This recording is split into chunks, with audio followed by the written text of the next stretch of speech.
আসসালামু আলাইকুম। ১৯৯১ সালে দেশনেত্রী বেগম খালেদা জিয়ার মন্ত্রিসভা দেখেছিলাম। সেই সময় আমার যদি ভুল না হয় ৩০ থেকে ৩৫ জন মন্ত্রিসভার সদস্য ছিল। এর বেশি ছিল না। মানে ৩৫ এর উপর যাবে না, ওইরকম।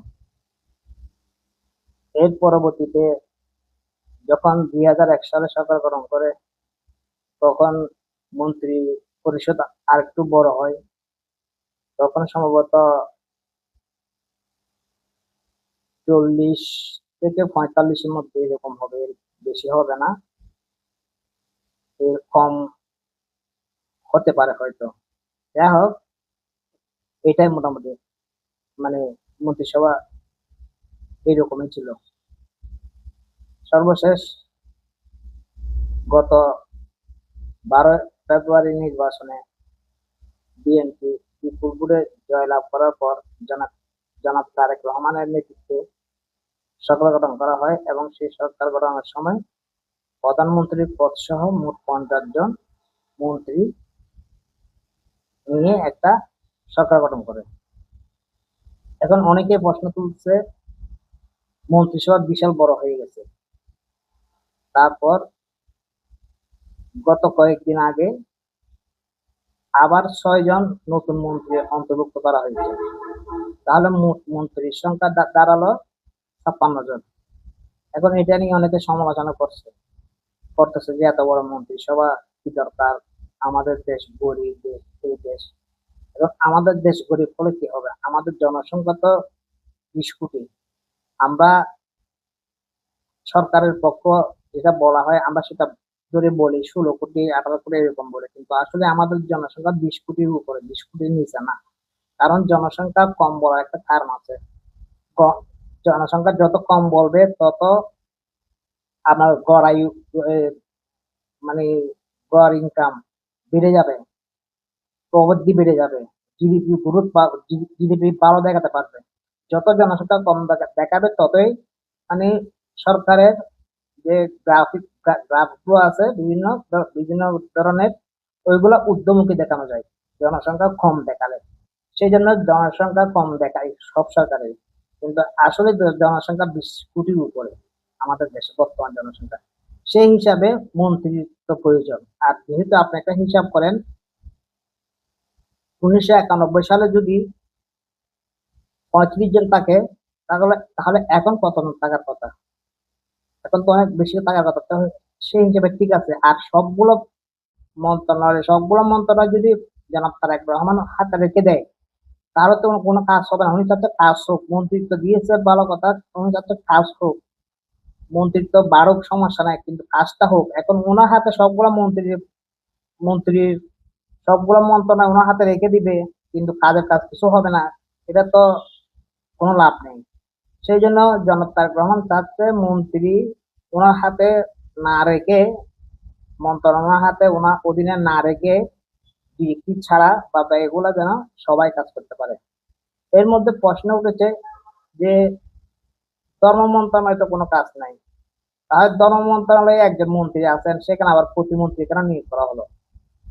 সে নিয়োগ করা হয়েছে এই কারণে, ধর্মমন্ত্রী জনাব কায়কোবাদ সাহেব ভীষণ অসুস্থ। উনি জীবন মরণ সন্ধিক্ষণে আছে।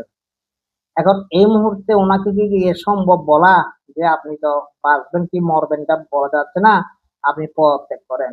এটা কি মানুষের কাজ হবে? এটা তো মানুষের কাজ হবে না। কিংবা সরকার প্রধান যদি ওনাকে বহিষ্কার করে দেয় মন্ত্রিসভা থেকে, তাহলে জিনিসটা কি মানুষের হবে?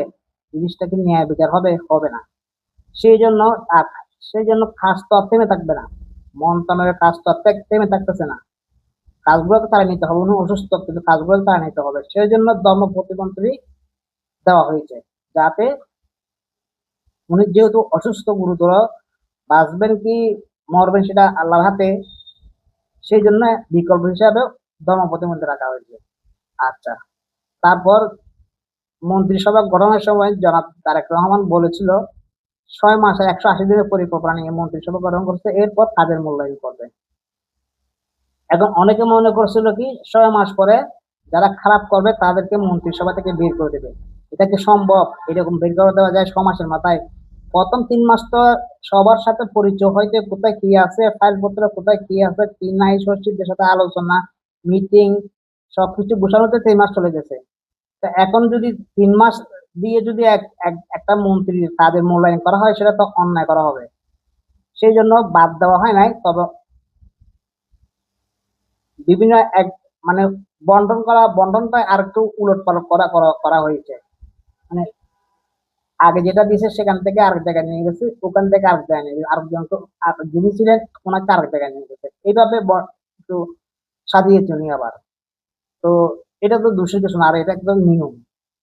তো আর যেহেতু তারেক রহমানও বলছিল যে 180 দিন বা 6 মাস পর উনি মন্ত্রী সবার মূল্যায়ন করবেন, তো উনি কথা যেটা দিয়েছে উনি কাজ সেটাই করেছে। এখন ঝামেলা হয়ে গেছে এনসিপির। এনসিপির প্রধান নাহিদ ইসলাম গতকাল বলতেছে সরকার ব্যর্থ হওয়ার কারণে মন্ত্রিসভায় রদবদল করা হয়েছে।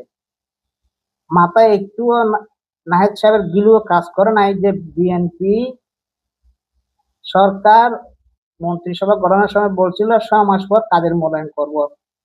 তাছাড়া বিভিন্ন দেশে মন্ত্রীদের রদবদল করা হয়, এটা নাহিদ সাহেব জানেন না। উনি যদি জানতো উনি এই কথা বলতো না। উনি বলতেছে 6 মাসে সরকার ব্যর্থ, সরকারের উচিত পদত্যাগ করা। একটা সরকার 5 বছর মেয়াদী এসেছে, সে 6 মাসের কাজ তাকে মূল্যায়ন কইরা বলা হচ্ছে পদত্যাগ করতে। আর উদাহরণ হিসেবে দেখাচ্ছে সরকার ব্যর্থ, এই কারণে মন্ত্রী রদবদল করা হচ্ছে। আসলে তো এটা নিয়ম, এটা আসলে তো সেটা না, নিয়ম যেটা সেটা করা হচ্ছে। তাই নাহিদ ইসলামকে বলবো একটু ভালোভাবে কথাবার্তা বলেন, হিসাব করে বলেন, একটু জানেন, বুঝেন বিভিন্ন দেশের কিরকম মন্ত্রিসভা কিরকম হয় না হয় এগুলো জানেন আগে, তারপর মন্তব্য করবেন। অহেতুক মন্তব্য করা থেকে, জনগণকে বিভ্রান্ত করা থেকে বিরত থাকুন। আজকে এ পর্যন্ত, সবাই ভালো থাকবেন। আশা করি সবার সহযোগিতা পাবো। ধন্যবাদ।